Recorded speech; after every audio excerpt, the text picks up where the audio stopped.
법원 행정처장님, 그 법관의 임용과 재임용과 관련된 예산과 인력에 관하여 질문하겠습니다. 그 최근에 이제 법관 임용과 관련한 법원조직법 개정과 관련한 논의가 국회에서 있었는데요. 간단히 법관 임용에 관한 절차에 관해서 우선 설명을 좀 해주시겠습니까? 네.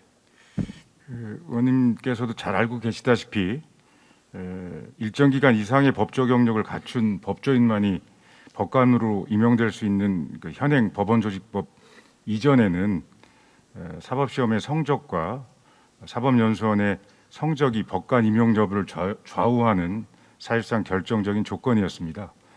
따라서 과거의 경우에는 신규 법관을 선발하는 과정에 들이는 법원의 노력과 정성이 지금과 달리 비교적 단순하였다고 볼 수 있었습니다.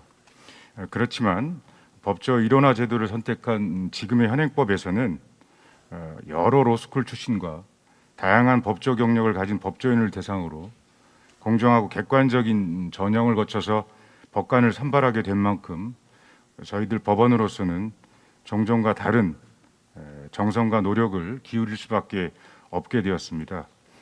간단히 설명드리자면 법관으로서의 임용을 신청하는 분들의 숫자도 과거에 비해 많이 증가하였고요. 또 기록형 필기 시험을 통해서 법관으로서의 능력을 검증하는 것을 시작으로 그 전형을 통과한 분들을 대상으로 많은 다양한 구성의 심사위원들이 임용을 신청한 분들의 법적 경력을 평가하고 또 세 차례에 걸친 심층 면접을 거치는 과정에서 임용 신청자들의 실무 능력과 법관으로서의 덕성 등을 평가하고 있습니다. 거기서 얻은 결과를 법관 인사위원회에 제시하고 임용 여부를 결정하고요. 그 의결을 거친 이후에 다시 대법관 회의를 거쳐서 대법원장 임명하도록 하는 과거와는 다른 대단히 복잡한 그렇지만 진지한 법관 임용 선발 절차를 지금 갖고 있다고 말씀드리고 싶겠습니다. 예. 법관 임용과 재임용 업무는 법원 행정처에서 전적으로 담당하고 계시지요? 네. 그럼 법관 임용 시작부터 끝까지 기간이 어느 정도 걸리겠습니까? 1년 내내 하시나요? 아니면 몇 달 정도 걸리실까요? 올해 2021년도 이제 신규 법관 임용 선발과 관련된 절차를 좁혀서 말씀드리자면 2월부터 시작해서 10월 초순까지 되니까 한 8달 내지 9달 정도의 기간에 걸쳐서 전형이 실시되고 있습니다. 그럼 그 업무를 담당하는 법원 행정처 인력은 몇 분이 담당하고 계십니까?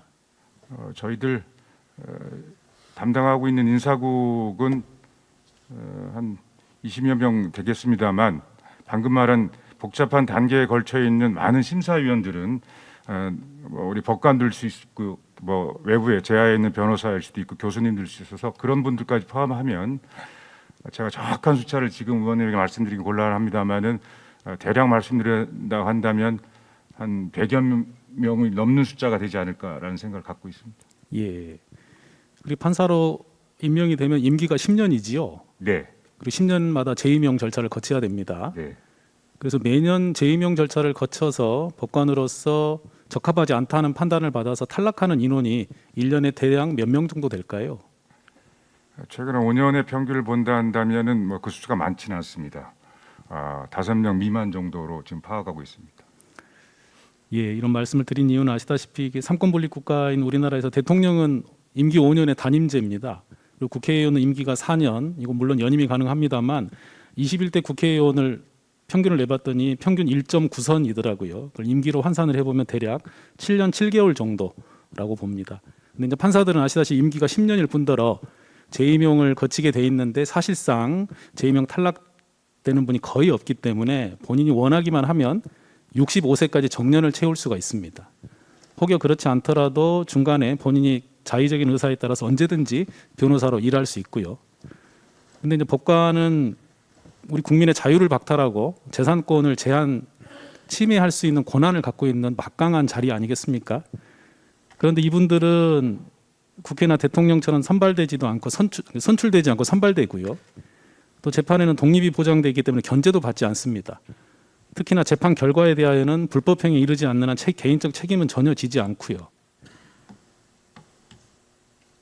이럴 때 이 법관의 임명과 재임명은 정말 중요한 일이라고 생각이 들어서 저는 이제 법원 행정처에서 이 일을 그 어떤 업무에 우선하여 막중하다고 생각을 하시고 인력과 예산의 운영에 있어서도 더 많은 집중이 필요하지 않을까라고 생각이 들어서 질문을 드렸습니다. 그래서 현재 진행되고 있는 인력과 예산의 문제가 향후 더 집중하실 수 있는 계획이나 좀 있으신지 마지막으로 설명을 좀 부탁드리겠습니다. 의원님께서 지금 지적하고 계신 것 그리고 그 지적에 담겨 있는 그 문제의식에 대해서 저는 개인적으로 전적으로 공감합니다. 저희 법원은 법조 일원화 제도에 담긴 국민의 의사랄지 법관의 임용 기간에 대한 헌법 제정자의 의사가 보다 충실하게 반영될 수 있도록 법관의 선발 제도, 재임용 제도를 혹여나 더욱 개선시킬 여지는 없는지, 헌법과 법원조직법의 취지에 부합하고 운영되고 있는지를 늘 살펴보고 발전시켜 나갈 생각입니다. 그러한 과정을 국회에 알리고 바람직한 제도 운영에 필요한 국회의 조언과 도움을 진지하게 구할 계획을 갖고 있습니다. 최근에 하여간 법원조직법에 관련된 저희 법원이 갖고 있는 여러 가지 상황 인식과 그거에 대한 법원의 바람을 국회에 알렸던 것도 같은 맥락에서 이루어졌다는 것을 말씀드리고 싶습니다. 우리 국민들께서는 자신이 동의하지 않는 법에 의해서도 재판을 받기도 합니다. 이제 법관이 헌법과 법률에 의해 양심에 따라 재판을 하였다면 오판을 하더라도 개인적 책임을 지지 않습니다. 이것은 주권자인 국민들께서 재판의 독립을 지키기 위한 대가로서 일정한 불이익을 감수해 준 것입니다.